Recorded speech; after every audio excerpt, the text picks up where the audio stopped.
Hello everyone, welcome to insight learning. And in today's video अभी हम discuss करेंगे elements of a valid contract. अभी हमने पिछली क्लास में we were discussing about the what is contract, offer and acceptance. But आज की class में हम ये डिस्कस करेंगे कि एलिमेंट्स क्या क्या होते हैं एक वैलिड कॉन्ट्रैक्ट को फॉर्म करने के लिए। Guys, if you are new to the channel, make sure you hit the bell icon and subscribe to the channel for further updates. And अगर आपको कोई टॉपिक कवर करवाना है तो please comment down below. Now let's dive into the video. So elements of a valid contract. Elements of a valid contract के बारे में किधर लिखा है? सेक्शन 10 के अंदर लिखा है। All the agreements or the contracts, if they are made by the free consent of the parties competent to contract for a lawful consideration and with a lawful object and are not hereby expressly declared to be void, तो वो सारे agreements contract हैं अगर वो free consent से बने। Free consent के बारे में हम अभी आने वाली क्लासेस में डिस्कस करेंगे। फ्री कंसेंट में चार चीजें आती हैं। एक हमारी आती है फ्रॉड, एक आता है मिसरिप्रेजेंटेशन, एक हमारा आता है अनड्यू इन्फ्लुएंस और एक आता है हमारा कोअर्शन। ये इनके बारे में हम डिटेल में पढ़ेंगे अभी नेक्स्ट क्लासेस में। अभी के लिए फ्री कंसेंट मतलब कि हाँ मेरी मर्जी से कॉन्ट्रैक्ट हुआ है। Free consent of the parties competent to contract मतलब party should be competent to the contract, है ना। कॉम्पिटेंट का मतलब कि हाँ वो लोग वैलिड होने चाहिए। अब कॉम्पिटेंसी के लिए हम तीन चीजें चेक करेंगे।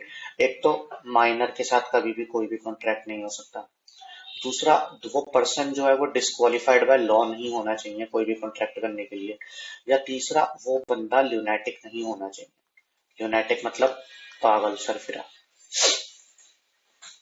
ठीक है। For a lawful consideration, lawful consideration का मतलब कि जो कंसिडरेशन है वो लॉफुल होना चाहिए। ऐसा नहीं कि मैं ड्रग्स बेचने का कॉन्ट्रैक्ट कर रहा हूँ, that is obviously void ab initio. And with a lawful object, and object should also be lawful and are not hereby expressly declared to be void। अगर कोई भी कॉन्ट्रैक्ट void होता है तो वो स्टार्टिंग से ही void मान लिया जाता है और वो कॉन्ट्रैक्ट हो ही नहीं सकता। सो essential एलिमेंट जो है वैलिड कॉन्ट्रैक्ट के वो क्या क्या होते हैं? An offer or the proposal by one party and the acceptance of that offer by the another party resulting in an agreement। Offer और एक्सेप्टेंस होना सबसे इंपॉर्टेंट चीज है। अगर ऑफर ही नहीं करोगे और वो एक्सेप्ट ही नहीं करेगा तो कॉन्ट्रैक्ट हो ही नहीं सकता। An intention to create the legal relation or an intent to have the legal consequences। एक लीगल रिलेशनशिप फॉर्म करना बहुत जरूरी है। हवा में कॉन्ट्रैक्ट नहीं हो जाएगा, एक लीगल और एक कॉन्ट्रैक्चुअल रिलेशनशिप होना चाहिए। An agreement is supported by the lawful consideration। Like I said earlier, lawful consideration is must। ऐसा नहीं है कि मैं ड्रग्स बेच के पैसे कमाने की बात कर रहा हूँ या मैं ड्रग्स का कोई कॉन्ट्रैक्ट कर रहा हूँ। That is obviously unlawful and contract act की नजर में दैट थिंग इज void और illegal in this case। The parties to the contract are legally capable of contracting। Legally capable of contracting मतलब the party should be competent to the contract। ये तीन चीजें नहीं होनी चाहिए, माइनर नहीं होना चाहिए, डिस्क्वालिफाइड बाय लॉ नहीं होना चाहिए और ल्यूनैटिक नहीं होना चाहिए। तो the party should be legally capable of contracting। Genuine consent between the parties। Parties के बीच में जो कंसेंट है वो जरूर होना चाहिए, ठीक है। मतलब अगर बिना किसी की मर्जी के अगर कोई कॉन्ट्रैक्ट हो रहा है तो that is not a contract और उसको वॉइडेबल घोषित कर दिया जाएगा at the option of the aggrieved party. तो उसमें ये चार केस आएंगे: fraud, misrepresentation, undue influence and coercion, जिसके बारे में हम आने वाली क्लास में डिस्कस करेंगे। The object and the consideration of the contract is legal and is not opposed to public policy। तो जो ऑब्जेक्ट होना चाहिए और जो कंसिडरेशन होना चाहिए वो लीगल होना चाहिए और अपोज टू पब्लिक पॉलिसी नहीं होना चाहिए। ऐसा नहीं होना चाहिए कि इसमें पब्लिक को कोई हानि हो, है ना। जैसे अभी मैंने ड्रग्स वाला एग्जांपल दिया, तो वैसा अगर कोई भी कॉन्ट्रैक्ट होगा तो वो कॉन्ट्रैक्ट माना ही नहीं जाएगा। The terms of the contract are certain. Terms जो है सर्टेन होने चाहिए। ऐसा नहीं है कि मैं इस दिन ये काम पूरा करूंगा। This shouldn't be like this. There should be a specified date कि मैं 10th को बी के साथ इस कॉन्ट्रैक्ट को पूरा करूंगा एट ए स्पेसिफाइड टाइम 1 बजे, that is what the terms of contract should be, वो सर्टेन होने चाहिए.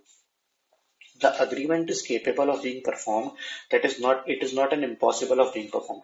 अब ऐसा एग्रीमेंट नहीं होना चाहिए कि जो कि इम्पॉसिबल हो. अब चांद तारों का एग्रीमेंट अगर कोई कर ले कि मैं चांद तारे लेके आऊंगा तेरे लिए, तो that is impossible contract and it can not be perform. तो ये थे असेंशियल एलिमेंट्स कॉन्ट्रैक्ट के, जो कि होने चाहिए एक कॉन्ट्रैक्ट को वैलिड बनाने के लिए. तो वैलिड कॉन्ट्रैक्ट में क्या क्या होना चाहिए? एक अग्रीमेंट होना चाहिए, कंसेंट होना चाहिए, लॉफुल कंसिडरेशन होनी चाहिए, लॉफुल ऑब्जेक्ट होना चाहिए, और कॉम्पिटेंट पार्टीज भी होनी चाहिए.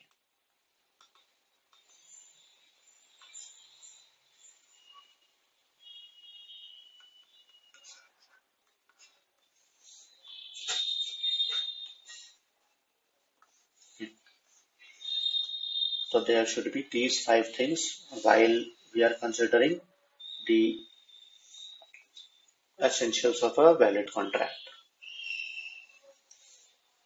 So guys, this was for today. I hope you have enjoyed the video.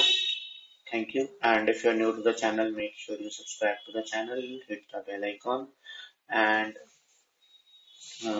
whatever topic you want me to cover, please comment down below. And जो भी आपके रिव्यूज हैं अच्छे या बुरे, आप प्लीज कमेंट में लिखो so that we can improve. Thank you guys. Have a good day.